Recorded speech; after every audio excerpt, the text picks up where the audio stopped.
I'm Jacqueline Wylie and I was born and grew up in the country, in County Tyrone, Northern Ireland. As a child I played outside, climbing trees, damming streams, looking for wild strawberries and mushrooms. I inherited a love of the countryside from my parents. My dad goes fishing for trout and salmon, and my mum loves gardening and history.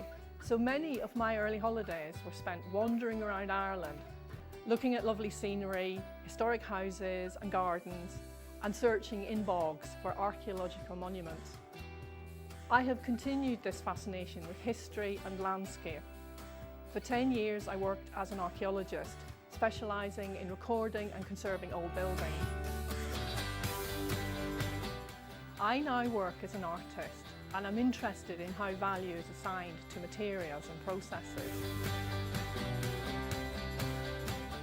I like to use cheap, easily available materials, and I'm fascinated by the way that art is valued differently from craft, often along gendered lines. And I produce large, abstract knitted paintings that draw attention to this divide. More recently, I have been exploring the potential of new technology to make art. For Manchester Timepiece in June 2011, I helped turn Manchester into a giant sundial. With two other Manchester artists, I spent the longest day of the year mapping the shadow cast by the Beetham Tower and posting these locations every hour on Facebook and Twitter, where it went viral. Since 2005, I've had an allotment in Chorlton.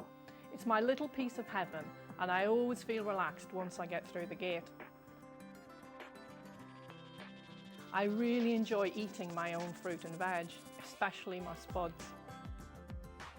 Everything tastes so good when it's fresh. There are no pesticides and 0 food miles. I get up close to a tremendous range of wildlife, everything from birds and insects to frogs and the occasional hedgehog or squirrel. I get regular exercise throughout the year, as even in the winter there's lots to do. I feel part of a friendly, supportive community, and I am very proud of the fact that I served on the committee and helped to set up a communal plot that got more people off the waiting list. I'm about to return to Northern Ireland to begin a PhD study of how artists can use social media to make and promote their work. I'll miss my allotment, but it'll be great to revisit the landscapes of my childhood and perhaps climb a few trees again.